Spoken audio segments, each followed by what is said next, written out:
Before we begin, hold on. Oh, we've begun. That's how we No, you're good. do. Gotta get all set up. All right, welcome to episode 17 of Boston's Big Three, presented by Ride the Wave Media, sponsored by 10100. 10100 is the only online raffle website giving fans and experience seekers the chance to win tickets to live sporting events, concerts, music festivals, and more. We got the Browns coming to Foxborough. You're definitely going to want to be there. See Baker Mayfield and the rest of those Cleveland bums come to Tom Brady and Belichick's town. We got NBA season starting next week. Celtics games. I'm sure there's going to be plenty of raffles for that. Bruins season already in swing. Bruins hot start. Why would you want to miss a hot start early in the season for a team that could go back-to-back in the Cup? Or if you want concerts, they have concerts. I don't know the exact details of the concerts, but hey, they're there. Whether it be from your desktop or mobile device, winning tickets to your favorite event has never been so easy and fun. So if you're at work, hide in the bathroom for half an hour, might as well just spend $4 for a ticket. Why not? Who cares? What else are you going to do with $4? Go to the cafeteria downstairs and get like a soda and a sandwich. You're fine. Choose a desired event, purchase a raffle ticket into the draw, and you can be the lucky winner. Episode 17, myself, Babs, Brandon, and KillaKev, Mayor Charlestown, owner Strass, Area 51 survivor, all of those things. So you definitely have heard of him before if you know about Ride the Wave Media. But Kev, what is up? What's going on, everybody? Thanks for having me on here. Of course. So we're going to hop in real quick to NFL predictions because this is going to be a Celtics-heavy episode towards the end. But it's NFL season. We've been doing this every week. Brandon, you need to tell everybody how we did last week. I know I did terrible. So immediately, I would love to jump in and just let the people know that Tyler, there are 14 games that we chose from last week, and Tyler chose 3 of them correct. I did tell every single pick. I said fade my picks. So I'm 11-3. 11. If you follow my instructions, I was saying fade every pick. You're 11-3. And then I finished 8-6. Very average, and then Babs definitely won the week 10-4, as well as winning that super parlay bet. You want to say something about that, Babs? Just don't doubt the Spike King, dude. Let me just say something. This is 2 straight weeks, okay? 2 weeks ago, I said the Colts will beat KC, and no one believed me. How about when I said that Oakland would beat Chicago? No one believed me. And then this past week, I said the Jets. The Jets were the lock, and the Jets would beat the Cowboys at home because Sam Darnold was coming back. And no one believed me. So just letting you know, this upcoming week, we're going to get into our picks. And when I'm telling you what to pick, you take that, okay? You take it.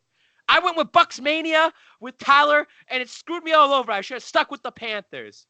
They covered the spread. I don't care about covering the spread. I don't care about I do money line. I pick money lines. Some other highlights of our picks last week. I was the only one to choose the Redskins beating the Dolphins. Everyone assumed that the Dolphins would find the way to get their first win, and Redskins pounded them. Not pounded them. They won on the last second. They won on like a 2-point conversion at the end. And then Babs, the only one to take the Texans, the Jets, and the Steelers are all part of that parlay. And then Tyler, his only big W of the week was choosing the 49ers over the Rams. Man. So putting all our records together so far since I've been on the show, Tyler's a measly 19-30, 11 games under 500. Babs and I are tied atop the rankings, 27-17. Don't call it a comeback. All right, let's just breeze by this real quick. Chiefs Broncos tomorrow night. Mahomes kind of hurt. Chiefs dropped 2 in a row. Broncos win last week. Broncos won. They did. They won 2 in a row. AFC West matchup in Denver. Who you guys got? You don't want me to make your pick first? You always make the pick first. You always go first. Who do you have? I'm on a bad streak. I gotta switch it up. I'll go my pick. You guys know who I'm backing. I've backed in the last 2 weeks and been right both times. The Denver Broncos are beating the Kansas City Chiefs to win their 3rd straight game and drop the Chiefs to their 3rd straight loss. I'm rooting for that as a Patriots fan, but I'm being a realist here. The Chiefs have won like 7 straight in Denver, and the Chiefs are hungry for a major W on prime time. NFL on Fox. Your boy will be in New York City tomorrow for that. Kansas City -3 to the moon. You take Kansas City this game. Kev, you want to give your picks? We'll keep your record. I'm sorry. What? Do you want to? Do you want to pick them? Like we can give you a record. We have Brandon for that. Sure. Sure. So I don't know the schedule this week. So actually, Oh, no. read the games. We're good. I got Chiefs over Broncos. Raiders, Packers. Babs versus other Babs. All right. Two teams. Raiders, Packers. You're going to take the Raiders this one because they're coming off the bye week. Don't make that face. They're coming off the bye week. The Packers should have lost that Monday night game. Everybody and their mothers know the Detroit Lions got screwed out of that game. So the NFL is going to make it right. They're going to give the Packers a loss. The Packers are going to get no calls this game. Oakland's going to go in there. And Oakland, this is a big game two ways because if Kansas City loses, Oakland wins. Oakland is number one in that division. And if Kansas City wins, Oakland must win because they have to stay a game behind Kansas City or whatever it is. So I'm telling you right now, Oakland goes in there for another upset and keeps saying to everybody, hey, we're a playoff contender. You're a broken record on the show. You're taking the Raiders every week. And well, you also say never bet against Aaron Rodgers. Exactly thing. There's no way in hell the Raiders are winning this game against the Packers. Packers by 4. All right, that was like Stephen Hawking a blender. Like, oh, my bad. Babs, you say never bet against Aaron Rodgers, but in prime time. 1 o'clock game in Green Bay's prime time. Not really. It's 1 No, o'clock. it's not at all. I don't know. I'm going to take Aaron Rodgers. Yeah, just simply because he's Aaron Rodgers. Nothing about it other than that. Rams, Falcons in Atlanta. Both teams stink. I'm taking Rams because the Falcons just never win for bettors ever. I'm going to take the Falcons in this game. The Falcons put up a lot of points against Arizona. They're due for a home win. The Rams aren't the team that you thought they were. I think that the Falcons are overdue for a big win at home. Rams are -3. Take the Falcons money line in this game. Part of the Babs parlay this week. Yeah, Jalen Ramsey's going to be on the Rams. Julio Jones going to torch him. I like Atlanta, and just to show that the Rams are going to miss the playoffs this year. This is going to be a bad loss for them. Imagine if Jalen Ramsey does just get absolutely cooked by Julio I'm agreeing Jones with Babs on his this first one. time. I think I'd love to see that. Let's just say Brenda's Brenda's game for Wi-Fi Falcons is going back home, but I don't think the Falcons are going to be able to. Is your it bad Wi-Fi right now? stinks out loud, man. I thought we kicked GRD off this podcast. I'm sorry. We'll live.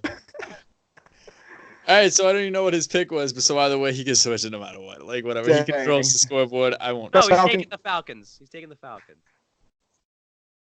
Falcons. All right, 49ers, Redskins.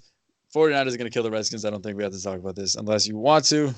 100%. And I think they cover the spread 9.5. You take that. If it was 17, I wouldn't touch it. 9.5 is a good spread for the 49ers. Texans, Colts, another game that always... Oh, you want to talk about it? I agree. 100% if you can hear me. It's clearer now. Texans, Colts, AFC South matchup. I feel as if they play 4 times a year, but it's really twice because like you have to. But I feel as if the most like classic like game of all time is Texans, Colts. They play each other 2 times a year, every year, sometimes playoffs. Who knows? I'm going to go Texans simply because of Deshaun Watson. I think he's the best player on either side of the ball. This is a very, very good game for the division game right here. Colts are coming off a bye themselves, and the Texans have been hot the last 2 games, but I think it cools off. I think Indy will take this game just based on coaching. Bill O'Brien's going to be out-coached this game, and I'm going to take the Indianapolis Colts. Bill O'Brien, first coach at Penn State after Paterno. People forget that. Oh, I had no idea. Yeah. I'll take the Texans here. I think Deshaun Watson is a up and coming MVP candidate. I think this is the game that he seals the deal on being in contention for that MVP race. What did I just say? Oh, yeah, I said I got Texans. Vikings, Lions, NFC North matchup. Lions are like a good team. They play every single team close and they get screwed at the end or they just miss it at the end. I mean, that's just what you get for being a Detroit Lions fan. But I think they're a legitimately good team. They have to fight the rest of the way to get into the wild card or even fight for the NFC North. I think the Packers are going to win that, but I'm going to pick Lions over the Vikings. I'm going to pick the stinks out loud too, so I'm never going to bet with Kirk Cousins. He didn't stink last week. I'm gonna pick Detroit in this game, obviously just because of the Monday night thing. They got screwed out. They're 2-2-1. All right.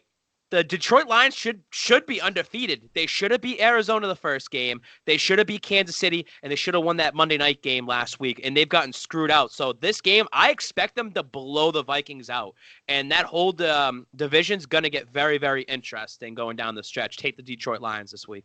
Yeah, I got the Lions on this one. Coming off a really tough loss off the back of a few really awful penalties that the NFL said were mistakes. I think the Lions come out with something to prove in this game and end up taking the W. I have a legitimate question. Do you think referees, no matter what sport, should hold a press conference after a game? Absolutely. No, they're not. Why meant not? For that. They're not. Yeah, but they're not meant for blowing games like this regularly. This is the 5th time, and not even counting college football, which is blown regularly. I agree with you, Tyler. I think there should be a press conference for referees after the game. I've never heard that in my life, and it makes the most perfect sense. Yeah, why wouldn't it? It's like interviewing a coach after the game. It's like, hey, what are you thinking right here? Imagine a press conference after the Saints. And they can have they can choose not to answer, just like NBA players, But that's when when they choose not to answer. I agree with you, Kev, on that one. I think at the same time, NFL refs are not hired 365. They're not under salary. They're just there for the season. They leave. They're just literally picked apart. If they were under the NFL regime and they got paid salary for the entire year, meaning in the off season they're training on ruling and all this and that, and they're stuck in the NFL, I agree with you. And it would make an interesting concept because there are certain refs out there, the head referees, that should be able to take 3 or 4 questions after a game.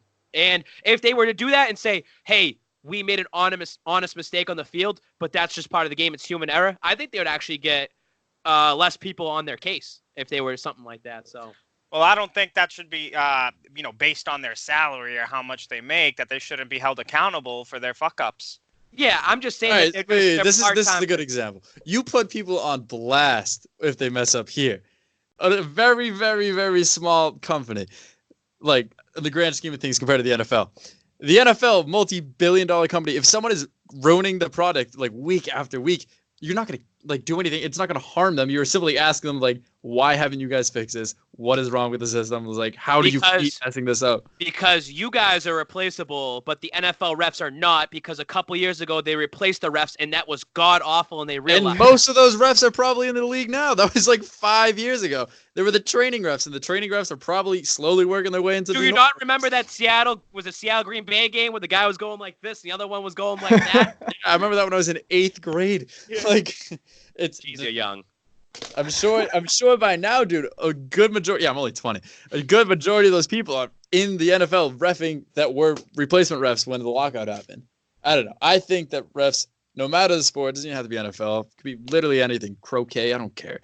You should be able to be held accountable just as much as the players, just as much as the coaches, and you should have the same responsibilities after the games if you mess up, instead of taking a fine or saying we reviewed it in a meeting. The NFL is going to have a Tim Donaghy, is that his name? Tim Donaghy, whatever his name was. They're going to have a scandal similar to that with the NBA. It's going to happen within the next 3 years, because I feel like some of these games has been point shaving and shit like that, and they can definitely control the outcome. They're betting the under. Game. They're betting the over. Yeah. I feel as if David Stern was in the NBA. I feel as if that happened all the time, because David Stern, he was the only commissioner, owner in sports that came out and saying, "Oh, I'm a heavy New York Knicks fan. I'm a heavy one team in the entire league that I run. I root for this team." Yeah,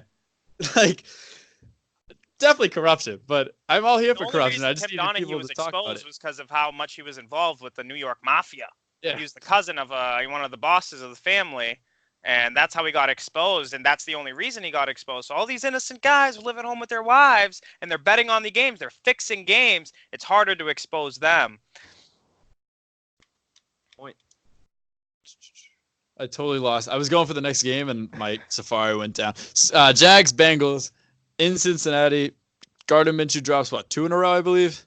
Yeah. This is no physical way you can ever lose the Cincinnati Bengals. Bengals are a terrible team. And now, just based on last week that the Redskins beat the Dolphins, we are going to get that matchup, the winless Bengals, the winless Miami Dolphins. That's going to happen week 16 this year. It's going to happen now that game happens. So, Jaguars, -3.5. Take it. Babs parlay. That's it. Yeah, I'll take the Jags as well, because I cannot wait for that Cincinnati Miami game. That is going to be a lot of fun to watch. I want to go down there for that game. I just want to go there and watch it. It's like $17 to get in. Go down for Miami for the weekend for a little trip and make a couple signs or something like that. Tank for Tua. Tank for Tua, yeah. Cardinals go to New York to face the Giants. Kyler Murray's looking, I'd say, a decent rookie year. Doesn't have like exactly the best weapons around him. Actually, no, he has Fitzgerald and David Johnson. I take that back. He's good weapons. He's just not looking great. He's a rookie. He's also 2'7". They had a great game last week against Atlanta. I think Giants win it. Saquon is coming back. Allegedly, he's his whole whatever you want to call it ankle that he broke is coming back together. I look at this game as if I'm the Arizona Cardinals, it's good that Kyler Murray is finally finding his stride or his groove or whatever you want to call it. But at the same time, there's no way they're winning that division. There's no way they're going to be a playoff team in the NFC. They should just wrap it up this season and tank and get another good top pick this year. And the Giants, they're 2-4. The division leader right now is 3-3. So with everything happening, and there's a big game we'll talk about later, Eagles, Cowboys, one of those teams could end up being tied with the Giants out of nowhere. So the Giants are still fighting for the division right now at 2-4, which is crazy. So I'm taking Daniel Jones and the Giants. And Saquon, like I said, Saquon's back. I am going to have the wild card pick here with the Arizona Cardinals. I think what you saw out of Kyler Murray the last few weeks has been a drastic improvement, and some of the things you're seeing out of this guy, the movement in outside the pocket, the accurate throws, the weapons that he's finally learning how to utilize down in Arizona. I think that this is going to be a very underrated matchup of some of the top QB picks in this latest draft, and you're going to see it on full display. It's going to be a really fun game to watch, but I think the Cardinals squeak one out here and win by a field goal. All right, so I'm assuming nobody thinks the Dolphins are going to beat the Bills. We can breeze over that. I will just say in that game, I think Miami will cover the spread. It's -17 for the Bills. If you're a betting person, take Miami plus 17. That's it. But no one's picking Miami that game. Chargers, Titans. Both teams, we don't know if they're good, if they're bad, leaning towards bad for each of them. Chargers got smacked by the Steelers, who were terrible. But I'm going to go Titans. I'm never going to bet against quarterback. I'm never going to bet against Derrick Henry. Derrick Henry is an animal. I got to go with the Chargers here. Losing that game at home to the lowly Steelers, that was something to be reckoned with. And I know it won the parlay, which was exciting, but I don't think the Chargers will drop another game like that, especially going on the road. You don't know what the quarterback situation is going to be in Tennessee for the foreseeable future. I think they're starting Ryan Tannehill this week, but I think the Chargers go into Nashville and get the W. As I said before, the Chargers are a mediocre 8-8 team. That's all they've been under Phillip Rivers. And every 10 years, the Chargers have that one season they're really good. And that was last year. They had their chance. They came to New England. They talked all their shit, had a good win against Baltimore, and they got smacked around. Any team that gets smacked around the following season, they suck. R.I.P. Boltgard. I like you. I actually posted about Boltgard, and he got so mad in my DMs. You're such an asshole, this and that. He's rattled, dude. He's rattled. The Pats went 1-2 last year. I wasn't rattled. I wasn't phased. They went 11-5. I wasn't phased because we're used to it, all right? He can't handle the adversity right now. I am taking the Tennessee Titans in this game just to say, LA Chargers, you're done. It's over. They don't have real fans, and the LA Rams have no fans, and it was the biggest mistake in the NFL to put two football teams in LA. It's a bad market for it. That was crazy, the amount of Pittsburgh fans and the the Terrible Towels that were in the stands. Mad respect to the Pittsburgh fans that were out in LA to fill that soccer stadium. It looked like it was Heinz. LA is a transplant city. That's what it is. So you're going to have people that were born from all on the East Coast, all around, and they all go to LA, and they're going to root for their team and stay with it. That's what they are in LA. And there's a lot of transplants. A lot of fake boobs over there. Yeah, you're right, Tyler. Good joke. Funny I read something in a book once. Ravens Seahawks. This is a good game. That's a great game. Games we're talking about pretty good games. I'm gonna go Seahawks.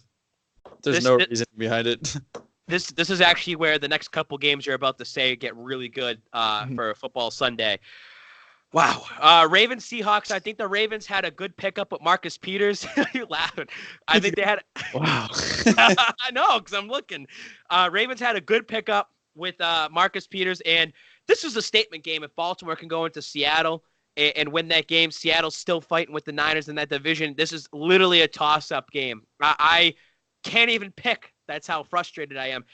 I'm going to say Baltimore goes in there and shocks them. I'm going to say Baltimore goes in there and gets the win over the Seahawks.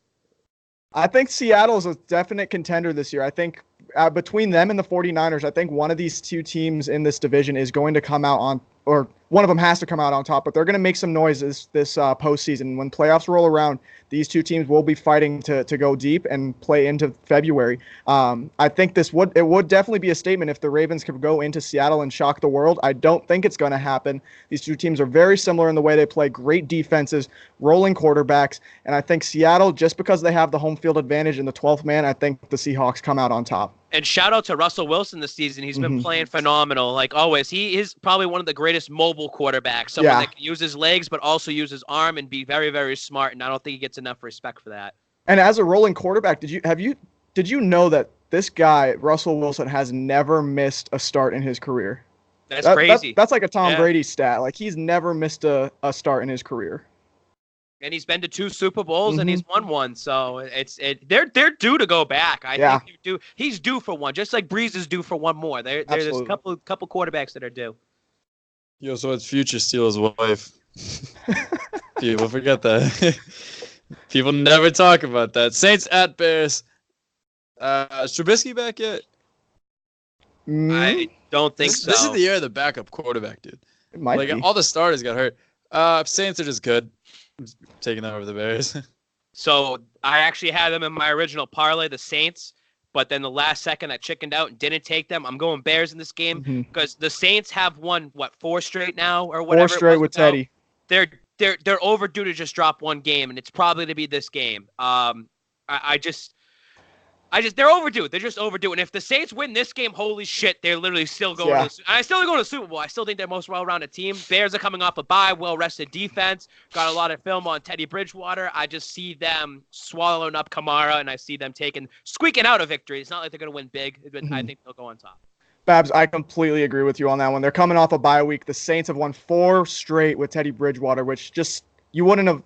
Thinking back to when Teddy injured his leg, this is something you never would have thought could happen, especially in New Orleans with Breeze going down as well. I think you look back at the team like the 17 Patriots when they started the season without Tom Brady and found a way to go 3-1. I think this is that game that the New Orleans Saints do finally drop with Teddy Bridgewater under center, and that the Bears defense, well rested, like you said, comes out on top, especially since they've had a week of film to look at Teddy Bridgewater and what he's been able to do for the last 4 weeks.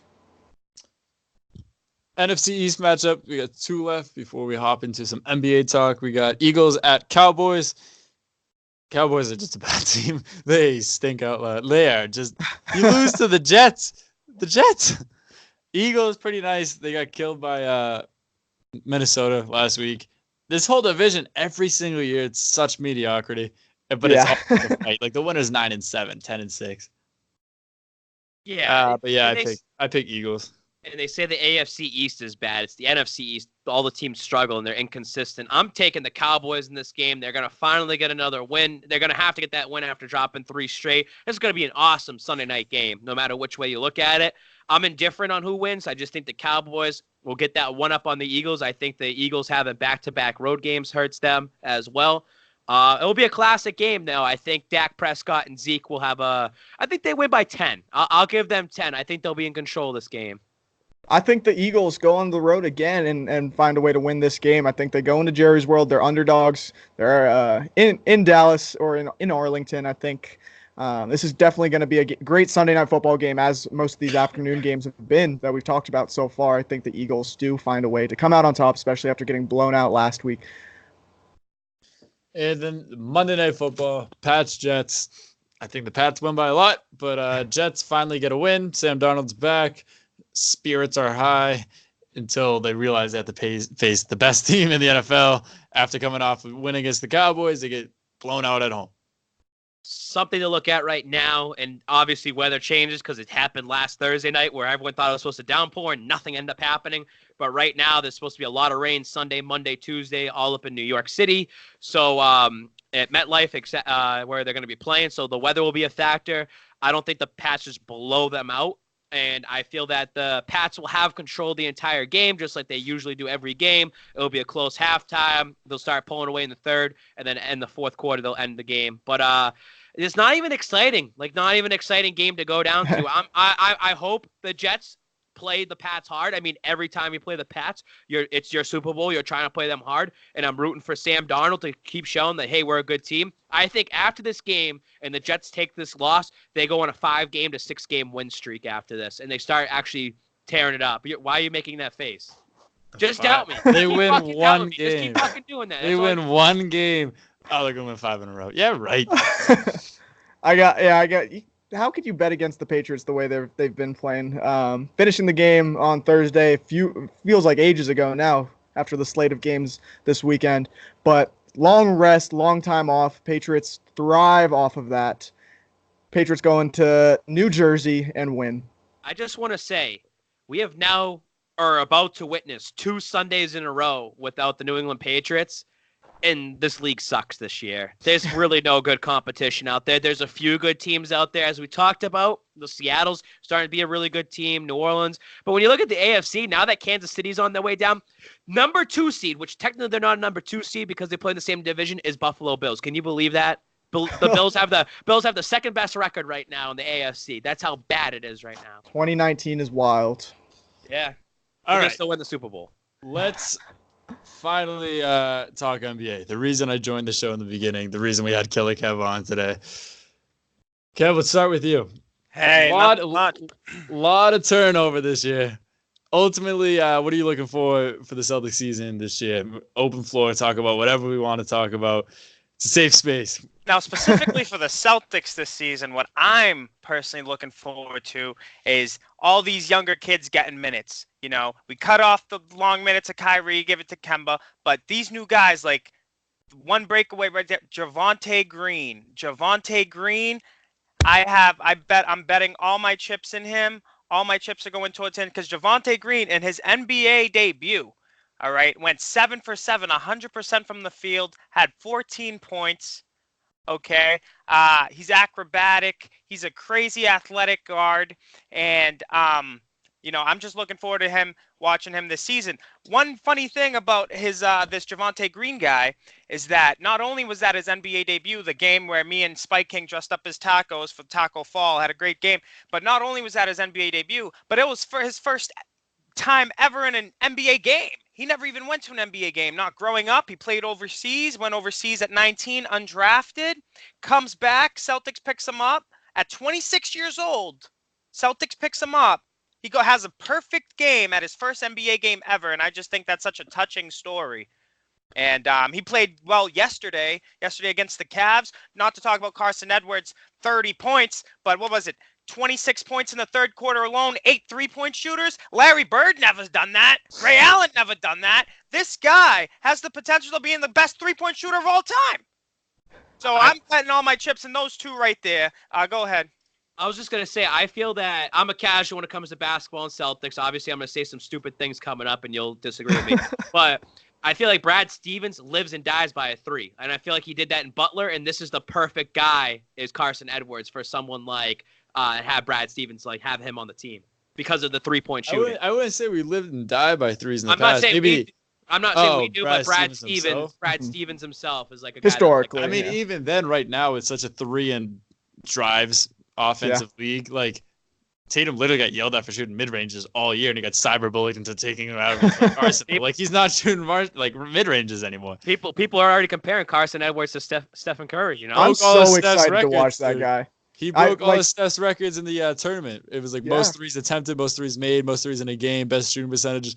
I was like, oh, all right, Carson Edwards. I think we talked about this a few shows ago about how Carson Edwards is like, he's wearing number 4. He's got a chance. Like, I'm still sad from watching Isaiah Thomas go. I knew it was the right business decision at the time, but this guy's going to make us forget some of the ghosts of past and the sadness that the Isaiah Kyrie trade brought with us. But this Carson Edwards kid, if you watched that Purdue-Virginia game, it was one of the most fun games in recent NCAA basketball memory to watch besides some of the Final Four games of years past. But that game was unreal. The way, what did he drop on him? 40-something, 50-something? 1,000 points. It was he was a human bucket, and same thing showed in the third quarter of that preseason game. Granted, it was a preseason game, but at this rate, he's going to be the best third quarter player of all time. Better than Klay Thompson's 37 points. Yep. Klay Thompson is the best player ever to just watch get hot. He'll dribble the ball twice all game. You have 74 points. It's like you had the ball in your hands for a total of like 14 seconds, and you have all the points, shooting probably 94% from the field.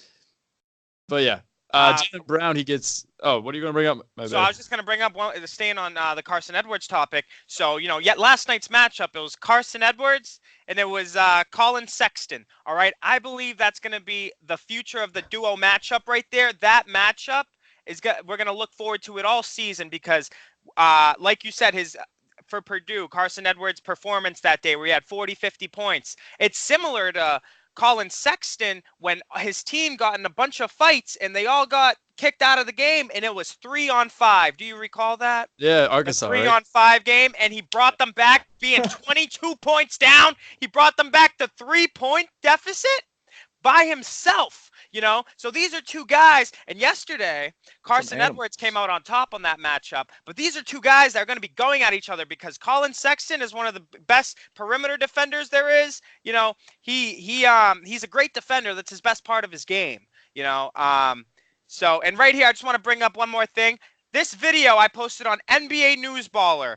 You might not see it right here, but it's Carson Edwards practicing threes in the gym. That was on October 5th. He was practicing threes all freaking day.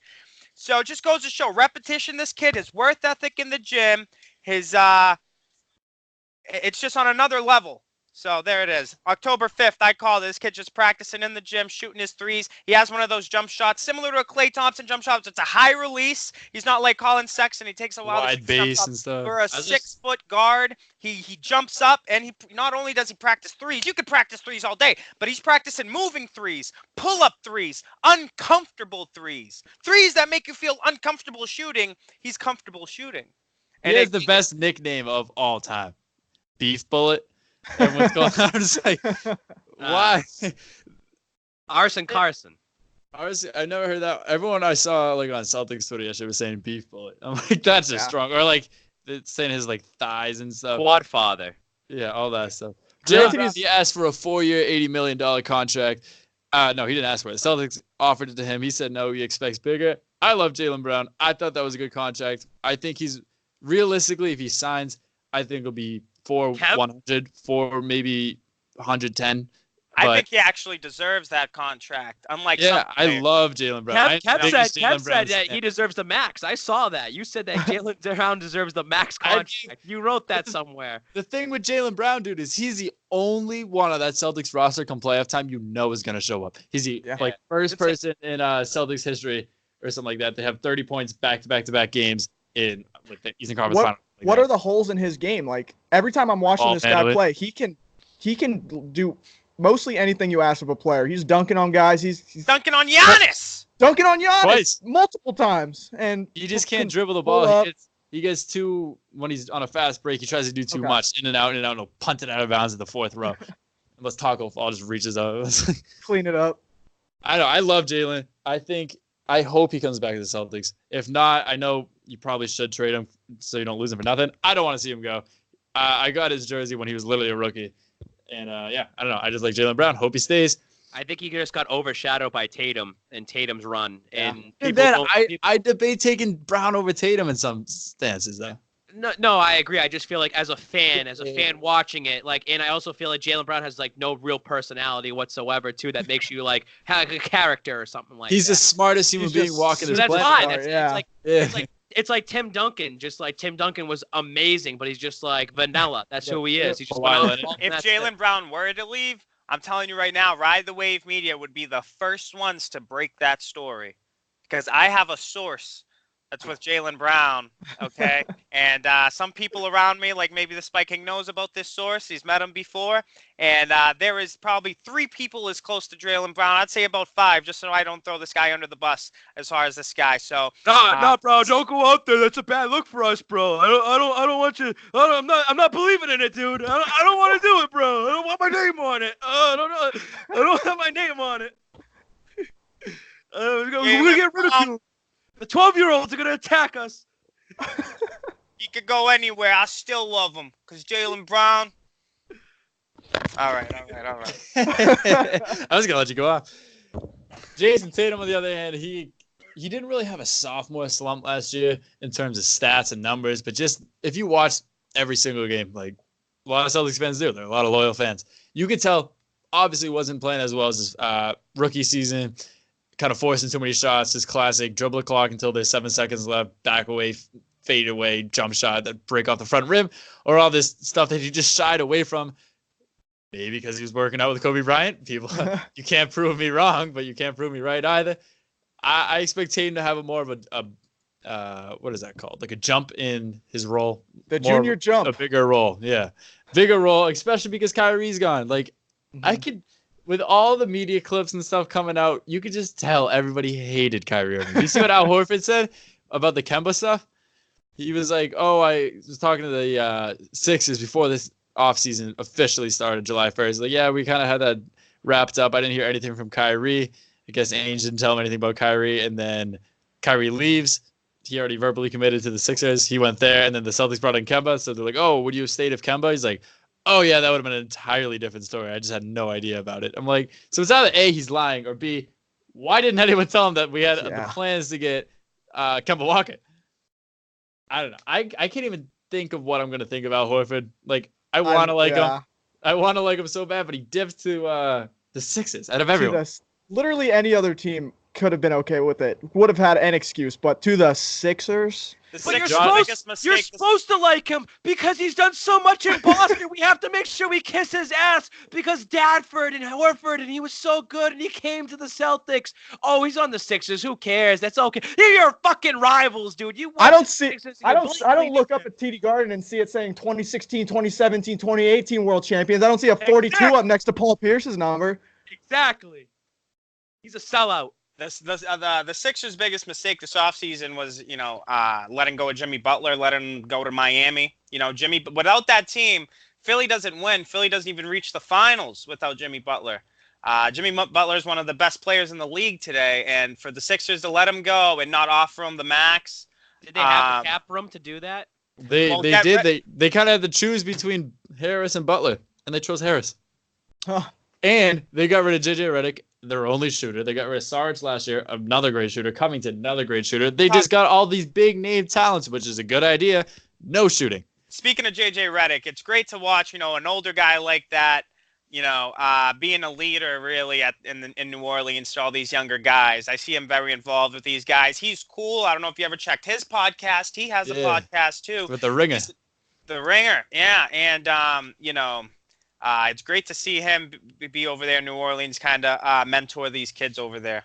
Just a little, tip the hat to JJ Redick, one of the best NCAA three-point shooters of all time, if not the best. He still holds the record to this day. Duke, former Duke player, like Zion. But go ahead.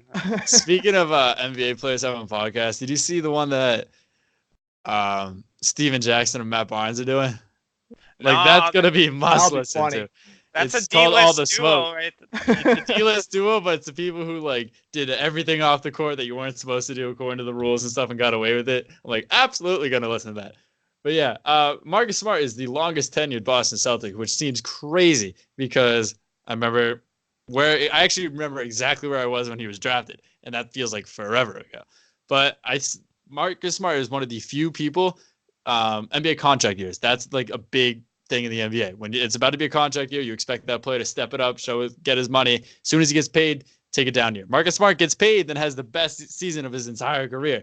I think he just really loves being in Boston. I will say, again, Pink Cat guy over here, when he got hurt a couple seasons ago, I thought that they should have traded him because his value was sky high. Then he got hurt, and then the Celtics sucked, when he was out for a couple games and he came in towards the playoffs, and he literally is that spark. So and I usually don't say I'm wrong, but I was wrong on that one. Marcus Smart is what you want out of a Boston Celtic. He's someone that has bought in, and he's someone that loves that culture. That's someone that's a fearless leader, and he's obviously a locker room leader as well, too. So I think that was probably one of the best moves to make him. He should deserve to be the longest tenure Celtic on this team. And I'm glad that they've kept him from that group and said, hey, we're redoing the Celtics, we're rebuilding, and you're staying with us, though.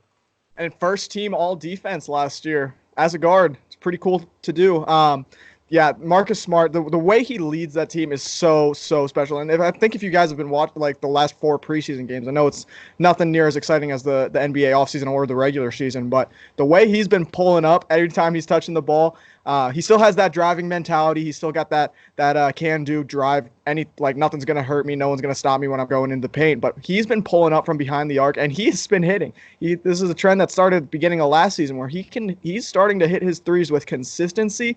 And like before last season, he would pull up and I'd be like, oh God, Marcus Smart's taking a 3-pointer. Now it's like, oh thank God, he's the guy shooting it. To be honest, I used to think that, but every single last second play, I wanted to go to Marcus Smart because he was missing. Because like if you look back at his old jump shot, it was so like trying to be too mechanical, but now he's just letting it fly. But it was the last couple second shots, he wouldn't think. He would just pull it and he'd make it very often. So like he was a fantastic clutch shooter that doesn't get nearly as much credit as he deserves. Who did he hit it against? I think it was against Orlando when he hit the corner 3 right next to the Magic's bench and then turned around before it even was in. Swaggy P style. I've seen him miss a couple last second shots too. 100%. He's not perfect. A couple guys I want to touch on. Kemba Walker, obviously the biggest name the Celtics got this offseason. I feel as if he has the smallest shoes to fill. Like he has like the Tyler Jordan's shoe size to fill because Kyrie, he was very good. I feel as if Kemba Walker is just Kemba Walker and doesn't make as much noise in the media. Everyone's going to consider that a success. You still have to make it deep in the playoffs because this is Boston. All they do care about is championships. But in terms of talent, a lot of shoes to fill. In terms of what people are kind of expecting Kemba Walker, I feel as if like this guy is not even close to the limit. I know. You're talking as if he's not better than Kyrie Irving. This guy is a better Kyrie Irving. He's not Kyrie Irving. I think it's very close. Kyrie Irving. Kemba Walker single-handedly carried the Charlotte Bobcats at the time, and then the Charlotte Hornets on his shoulders at 20 years old till now. Kemba Walker has dropped over 50 points, 50-point games. He's dropped consecutive 40-point games, 30-point games. This guy is a better Kyrie Irving, in my opinion. I think he's going to have better highlight reel than Kyrie did here. He just left. So you think his highlight reel is this crazy thing? He did all this stuff. Kemba Walker will accomplish more than what Kyrie did here because Kemba Walker is a better player. He's faster. He was just discredited because he played for a shitty team. And he was young. He was wicked young. But we're not looking handles. He has better handles than we're not looking at Kemba Walker to be the ultimate saver of the Boston Celtics because there's enough pieces. There's enough pieces around there that Kemba could come in and just do his job and it will be fine. He's not looking to come in and be like Kemba Walker's going to single-handedly change the Boston Celtics. They have enough players around. I'm sure he will. I'm sure he's going to be better than. I think that's what Tyler's perspective. Well, he's entering his prime. What, he's 26 years old, I think, 27. Entering his prime, came off the best season of his career, and he's filled with people who aren't D-League prospects. Like, he's filled with legitimate talent. His best player was Nick Batum. He has a lot to prove. It was, Nick Batum. And when he hugged Nick Batum the other day, Nick Batum wasn't showing him no love. I was there. I watched it. I lost my train of thought here, but basically what I'm trying to say, so Kemba Walker has a lot to prove this season because he just came off of, the Olympic team all the way in China underperforming, and everybody was looking at Kemba, so I think he's really upset about that. I think he has a lot to prove. It's going to be fun. You talk about guys that, like, I know in baseball we talk about Mike Trout missing the playoffs every year. This guy in the playoffs is something to be reckoned with. I don't have the stats off the top of my head, but you just think back to the UConn team in 2011 that got carried by Kemba Walker to the Final Four. This team wasn't even supposed to make the postseason. 6 seed, I remember. And the way he carried that team is special. He's only been in the playoffs twice in his career, and when he gets back there with the Boston Celtics, he's going to be able to hit those clutch shots. He's going to be able to move the ball, get it to the other playmakers, find the bucket when it matters most, and it's going to be a fun time to see Kemba Walker make it past the first round for the first time in his career in the NBA. Someone who absolutely needs to step it up is Gordon Hayward. However, I'm not going to hold as much grief over his head last year as a lot of other people do. His ankle literally exploded. It's going to take such a long year to A, physically rehab it, B, mentally tell yourself, like, hey, my ankle won't explode again. That was the 1 in a million chance that happened. Yeah, he stunk. He wasn't good. Like, he was just a bad basketball player, but he showed signs of light here and there. He dropped 30 against the Timberwolves both times they played him. Game winner against the Kings. The night before that against the Warriors, when the Celtics blew out the Warriors at Golden State, he contributed a lot in that game. I think Gordon Hayward, now that Kyrie's gone, now that Al Horford's gone, you look for options. He's like, hey, I need to step it up. It's all now or never. Mm-hmm. And I believe he buys in. He says it's now. Yeah, I think this is his season. He's going to step it up drastically from, like, just looking at his numbers from last year. It's gonna be a dramatically different player that you saw from a season ago. Not really a new system, but a new facilitator that's going to try to get him the ball a lot more often, because if he gets back to the way he was in Utah, this Celtics team is going to be unreal, and it's going to be the greatest show to watch at TD Garden for probably for the last 5 or 6 years that I can think of. Can we talk about the cow in the room now? Yeah. Oh boy. Oh boy.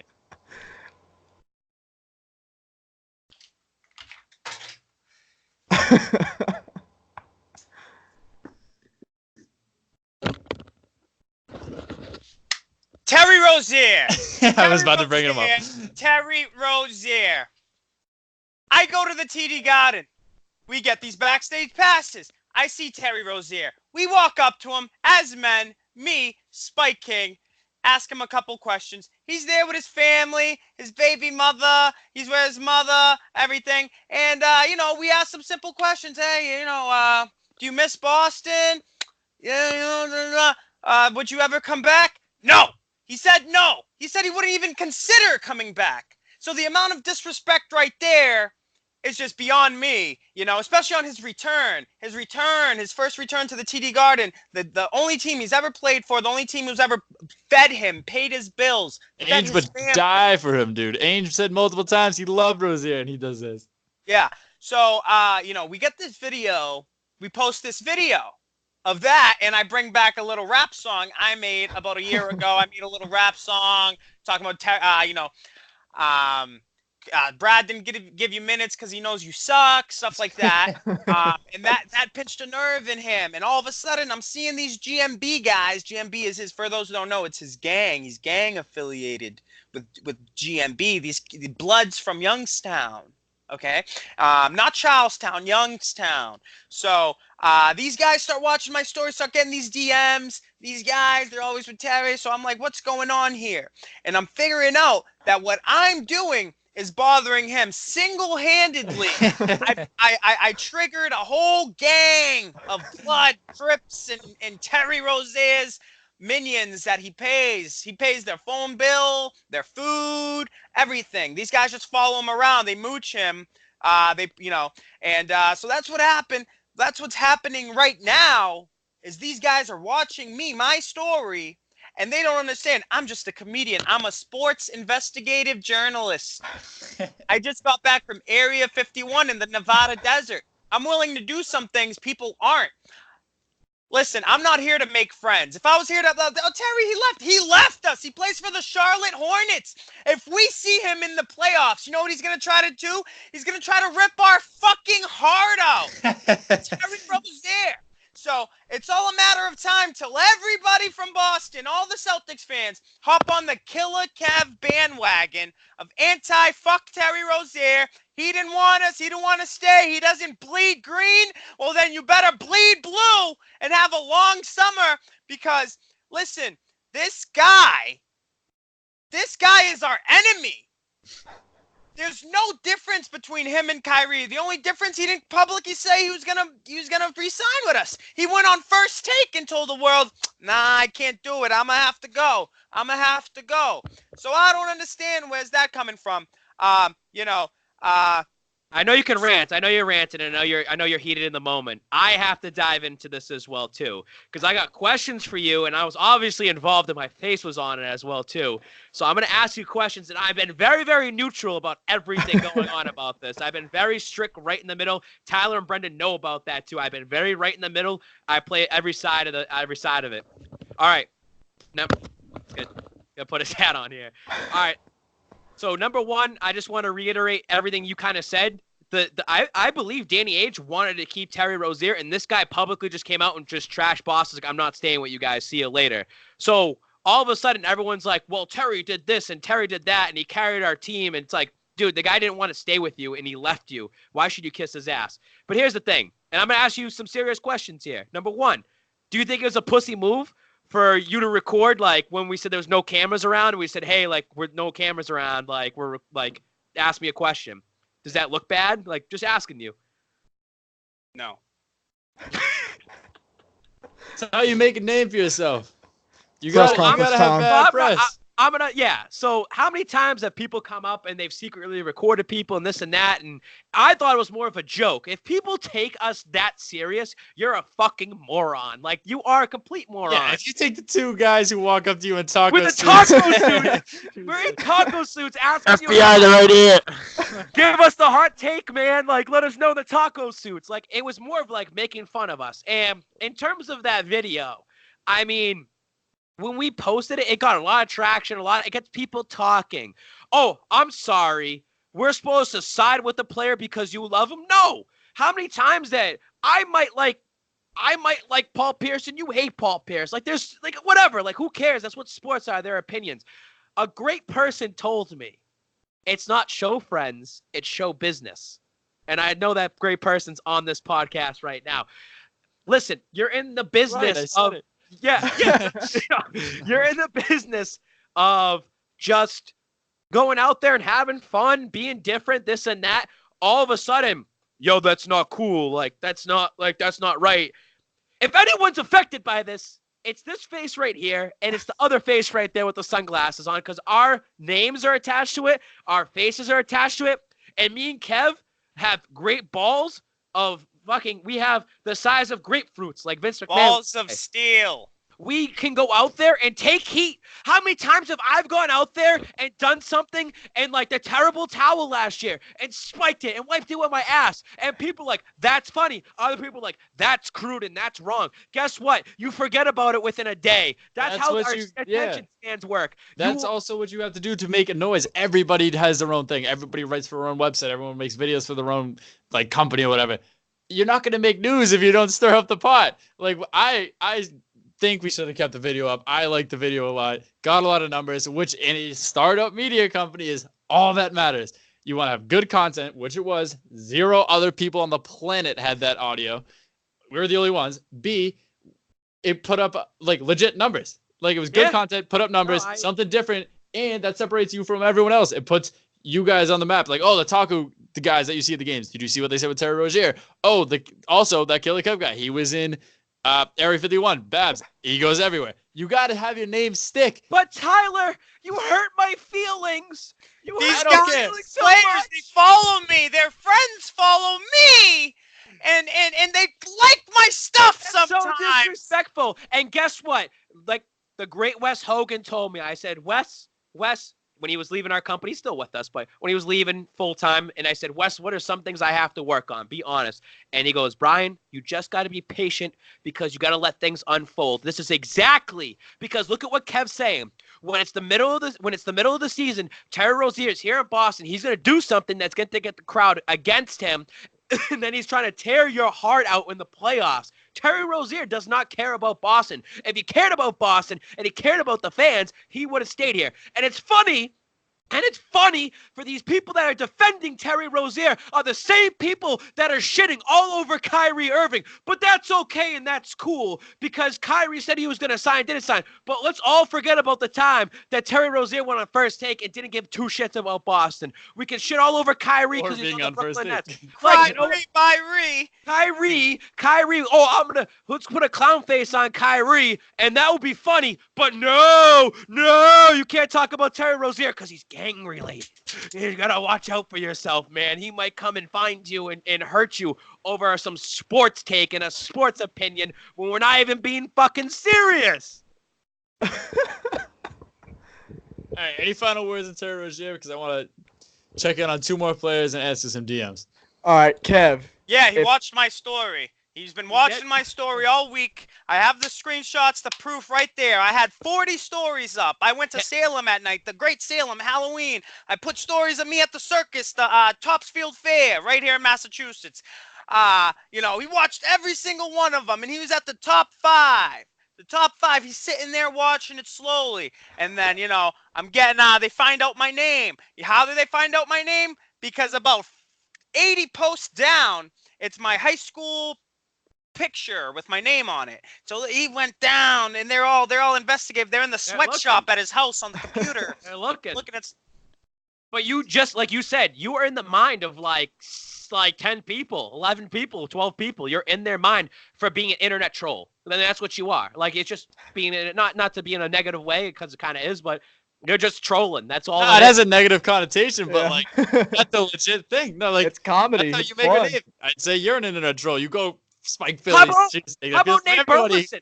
How about Nate Burleson when I kept posting it over and over and over and over again, and this guy's like, fuck this guy, dude. Holy shit.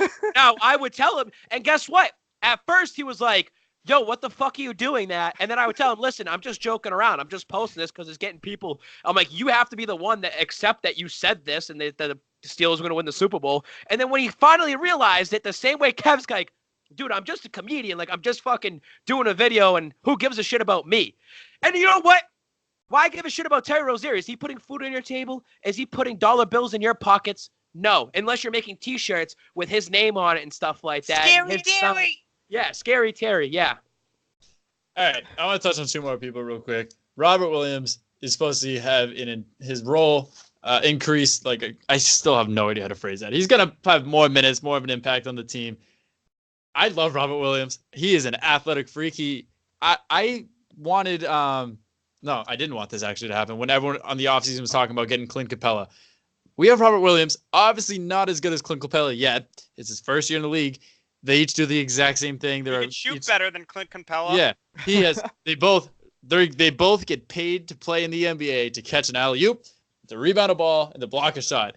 And instead of picking up Capella's contract like everybody wanted to do, we have Walmart version of Capella at 21 years old, 22 years old, who can only improve under the same coach. His entire thing, the same coaching staff, the same teammates, the same culture, the same basketball culture, I think is a huge part, because if you're playing in Memphis every night, I don't think they care about the NBA. If you're playing in Boston, when NBA, the green team, though, I was going to say the green run deeps, but the green teamers, they just love basketball. They love the city. They love to watch the Celtics, and Robert Williams will thrive under that type of environment, I feel. I shop at Walmart, so watch your mouth. No, I do too. I got chicken from Walmart this morning. Not dead yet. It's going to be fun to watch Robert Williams' development, especially from first year, rookie year last year, playing a little bit in Maine, seeing his improvement that he's going to have this year, an increased role, more minutes. He's going to get some more lobs. I think Kemba's the perfect guy to help him out with that too. These playmaking three-point shooters, it's what the league's turning into. You see all of it in the preseason, especially what you were talking about in Boston. This is like a guy that was so far down the bench last year, and everyone in the city already knew his name because of a few dunks and a few blocks in a handful of NBA games. And he got one of the coolest nicknames of any big man ever, the Time Lord. That's stupid nickname. I love it. Stupid nickname. And You gotta time it up. Last person I want to touch on real quick. He's honestly one of my favorite Celtics in the ever, not in the league. Like, one of my favorite Celtics of all time. Semi Ojeleye.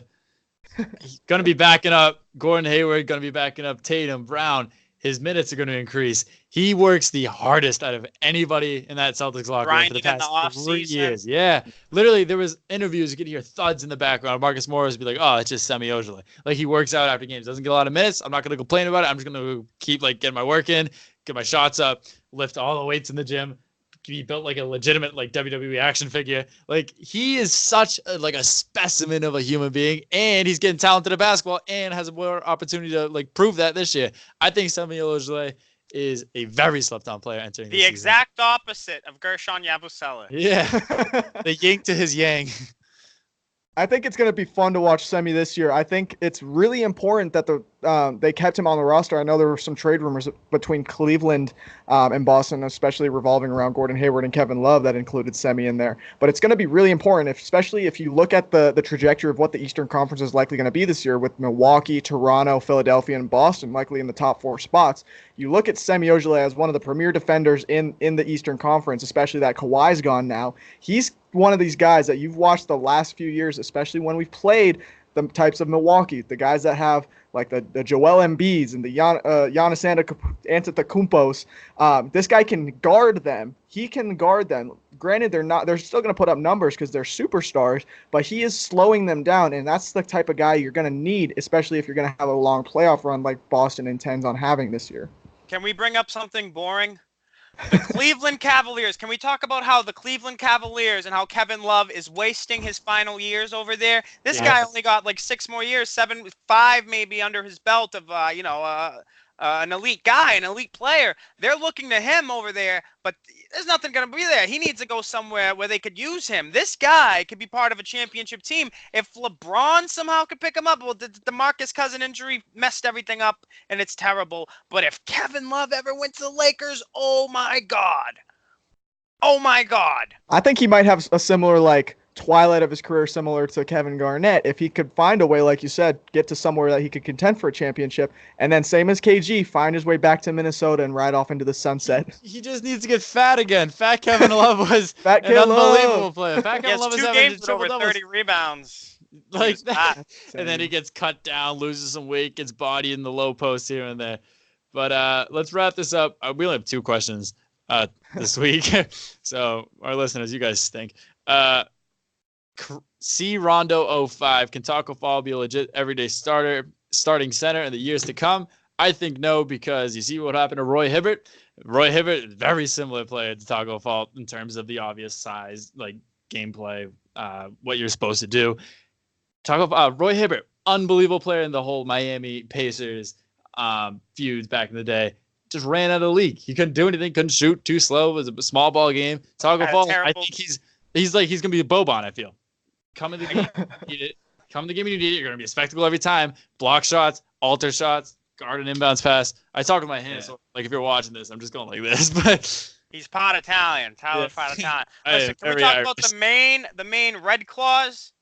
That's gonna be exciting. What I'm gonna do is I'm gonna be driving up there drinking White Claws to the Red Claws game, and I'm gonna and we're gonna watch Taco Fall dominate up there in a small little stadium. It's gonna feel a little arena. It's gonna be very family oriented. I'm telling you, it's gonna be such good energy in there for Taco Fall, and he's gonna be playing against bums. He's gonna be dominating in the D League over there, G League now, the Gatorade League.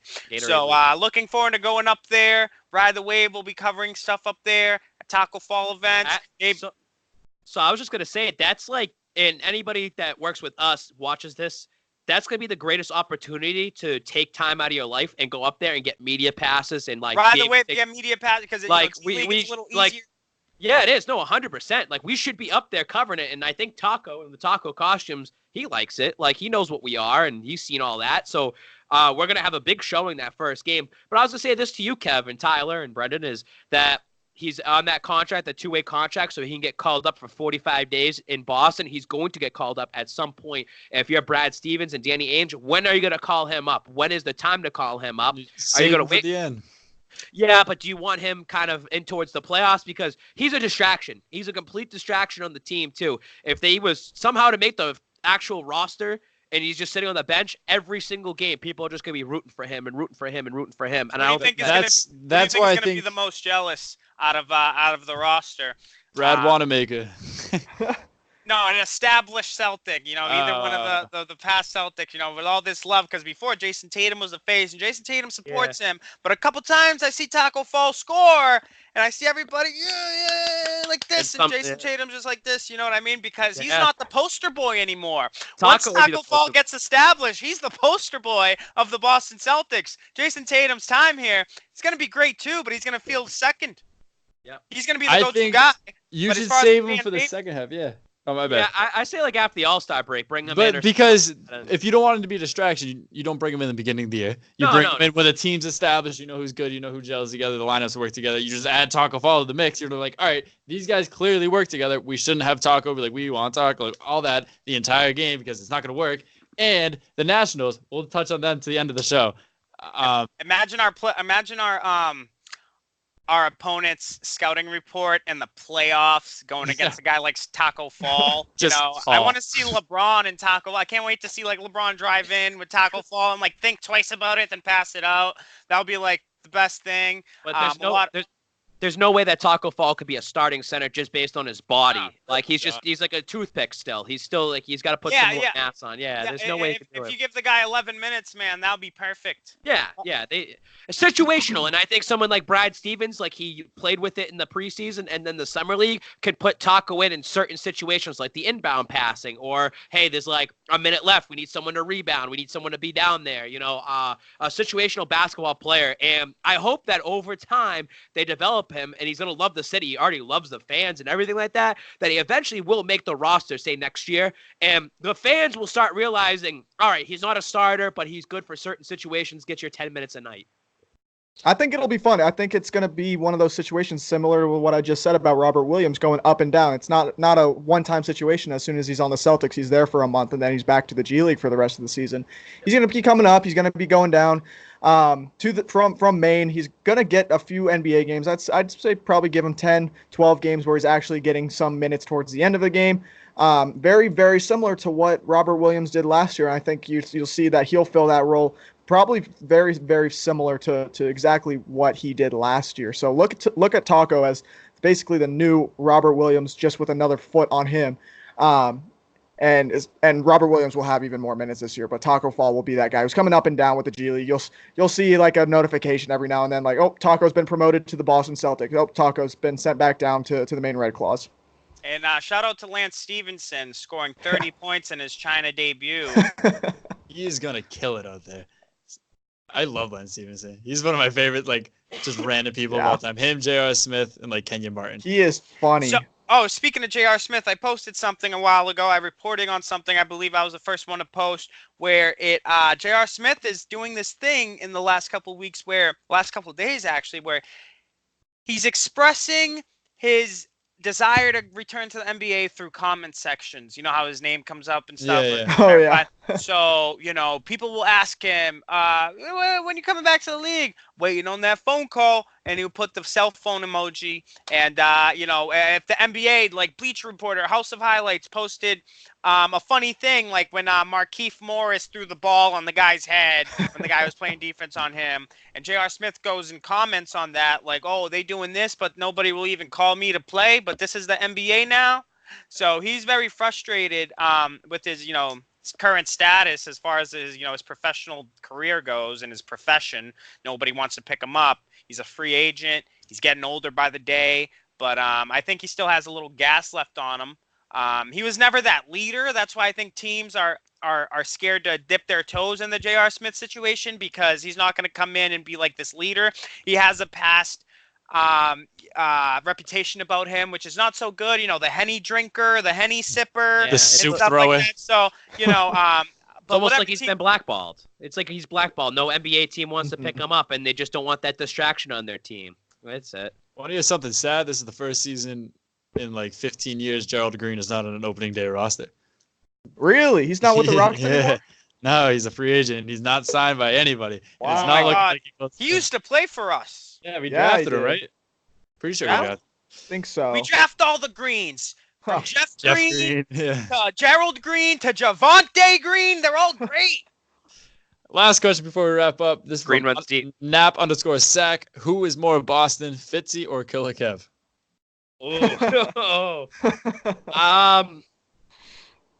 It's not fair. It's not fair. I'm never going to bet the mayor of Charlestown. Oh, well, I was going to say this. It's not fair because Fitzy's got the age on him, and he's got the experience and everything like that. But I think Kev is just true Bostonian. Like, Kev is the real deal, I think. Fitzy's more of a character, and what you see out of Kev is, like, literally that. Yeah, he doesn't even use his real name. He doesn't even use his real name. I don't know. Anything else before we wrap this up? That was that was the other question. Oh, that was it. We only had 2 questions. Shout out to Babs. Baseball topic finally. How in the world did you call the Nationals making the World Series? He's the only so one. Many things, so luckily. If you go back and look at the post about our predictions for the MLB postseason thus far, we chose the American League champions and we chose the National League champions, and then who would actually win the entire thing. And Babs is the only one still in contention, chose the Nationals to win the entire thing against the New York Yankees, and he's the only one that could still possibly have his matchup come true. Everyone at Ride the Wave chose someone from the the two teams that are in the American League Championship Series right now. But Babs could be the only one to choose that correctly, especially looking at the things he's predicted in the past. And it's not even a prediction. They're all spoiler alerts. We got to start listening to them. Start getting some free money on the parlay, the Super Bowls, and now the Washington Nationals in the World Series. It's more of this. I mean, I was talking to the person that will remain nameless on this podcast, and I was talking to him about the parlay, and he goes, I mean, I'll believe it because you know what you're talking about. It's not like you're just coming out here with hot predictions. Yeah, I come out with every so often, and we're never going to be right 100% of the time. Like, you're going to be wrong. I said this to Kev actually earlier. Like, if you're right about 60% of the time, 65, 70, like, that's good. Like, that's really good. Like, if you're wrong more than half the time, you look bad. But the Nats team, like we talked about a couple weeks ago, I'm a Pink Hat baseball fan. I just know that they were getting hot towards the end of the season. They ended up clinching that wild card game. It reminds me of like the Colorado Rockies in 07. Like they won 22 out of the last 23 games heading into the World Series before they got smacked by the Red Sox. But yeah, it's a baseball, classic baseball. You got to get hot at the right time. And I just felt like the Nationals were hot. And it's the Bryce Harper situation. There's always storylines. There's always a storyline. There's never that whole like, you know, they just win and that's it. There's always a storyline that goes involved. Oh, Babs, you live in a fantasy world. This isn't WWE. Well, guess what? There's always storylines attached to anything. The Boston Red Sox in 2013, the Boston bombing. I mean, like, that's them. The Patriots in 01 winning it all. The 9/11 was that year. There's always a storyline around it. Yep. So Bryce Harper, it's going to be the talk of the town, man. And when the World Series comes along, and Brendan, we looked up ticket prices already. $900 to get into the World Series. That's going to be a must-see series down in D.C. for the first time in 80 or 90 even years that the World Series will be hosted in D.C. And it wasn't even the Nationals or a Montreal associated team. It was the Washington Senators from the 1930s. I have a soft spot for them because, number one, Bryce Harper went to Philadelphia. Screw Philadelphia. You always got to root against them. And number two is that I went to my first ever All-Star game 2 years ago. It was in D.C. Got to spend a couple of days down there. Snuck into a sweet area down there as well, too. Mookie Betts led off that. And I think the American League won or something like that. And, yeah, the AL's won most of the last. Yeah, so I have a little soft spot for that area, for that organization. I mean, they're a baseball city, and again, I support those people that stuck with the Nationals this year. And I know some of them probably were mad that Bryce Harper left, and now they're hopping on the bandwagon. Of course, it's going to happen. But I'm rooting for them in the World Series. It's just something different. You want something different every year. You don't want that same thing. That's why people get sick of the Patriots. But guess what? The Patriots are just that damn good. I mean, like they set the league of what it's supposed to be. This team can.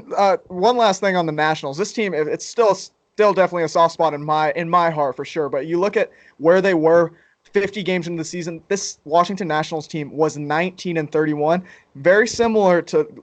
They're in last place in their division. Look at the Stanley Cup champions who just won it. They had a negative record against the St. Louis Blues before they beat the Boston Bruins in the Stanley Cup. They were the worst team in the league and found a way to get to the championship round and beat one of the best teams in hockey. Another thing, too, is, again, this shows how pink hat I am. I didn't even know Strasburg was still on the team. And I just feel like Strasburg coming out was just supposed to be one of the top pitchers in the league. And he kept getting hurt over and over and over again. And his career kept getting delayed. And I want him to win a World Series because he had all that hype. And it's a feel-good moment for him. Also, a little hockey talk. Bruins are going back to the Stanley Cup. I know we don't talk about hockey. I know that's a Lane and Warrior type of thing and Roondog or whatever. But the Bruins have pretty much their same exact team that they had last year, and they play with that chip on the shoulder with that sour taste in their mouth Game 7. And I feel like the Bruins this year, we won't talk about hockey that much, but they're going to steamroll through the NHL, and they're going to steamroll through the playoffs, and they're going to win the championship this year. That's just the Stanley Cup. It feels like that's going to happen. All right. Let's wrap this up. This has been episode 17 of Boston's Big Three. Thank you again, Kev, coming on. One more second from Babs. One more second. Next week will be the first week that I will not be on the Boston's Big Three. So I'm leaving it out to Brendan. I'm leaving it out to Tyler. I'm even leaving it out to Kev. Say whatever you guys want to do. That's going to be opening night next Wednesday. The Celtics, I will be down there in Philly. I mean, I have a good excuse to not be on. I can bring my laptop and everything like that. No, I'm not going to do that. I'm going to the Jets game Monday. We're traveling into Philly Tuesday, possibly going on a podcast or something like that with the Eagles group down there. And Wednesday's the game day. I don't come back till Thursday. My schedule's all over the place. So my first time I'm not on here. Like, the streak's over now. The streak has ended. I'm so the longest tenured Boston's Big Three host. Yeah, I hope you guys can carry it next week, and I hope that I don't have to come on some emergency YouTube live stream or something like that all pissed off, because I will if I have to. And one more thing, Ride the Wave has something real special coming, everybody. As far as Jaylen Brown just turning down his 4-year, $80 million rookie extension. All right. I will be seeing him face to face, and depending on the circumstances, depending how he makes me feel, it's going to be the outcome of what's going to happen. You know, it's going to be a public setting. There's a big thing coming up. Ride the Wave might be making an appearance there. We're not sure yet. We're going to see what's going on. But Jaylen Brown just, you know, turned down, like Tyler mentioned earlier, a 4-year, $80 million extension, which is a lot of money. Yeah, but, imagine saying no to $80 million. Ride the Wave was offered a ticket to a Jaylen Brown event, and we're deciding on who we want to send over there. And this might be the perfect time for KillaKev to get a little redemption out there, too. So we're discussing it, and something should come out within Friday. By Friday, we'll know everything. So we're working on it right now. We'll be covering it on the Ride the Wave story, making a couple posts. So everyone just stay tuned. But take it down. It makes us look so bad. That's what's going to end up happening. Whatever you do is going to end up staying up. Like, whatever ends up happening. I mean, we got the ticket, and we're getting this thing secured. So just make sure that you have this with you, your red card, okay? Make sure you have that with you. All right. Episode 17, Boston's Big Three. You heard it here first, and probably only. We'll see you guys next week. No idea who's going to be on the show. But, yeah. Just pick up the pieces. Go Celtics. Just pick up the pieces. That's all we want.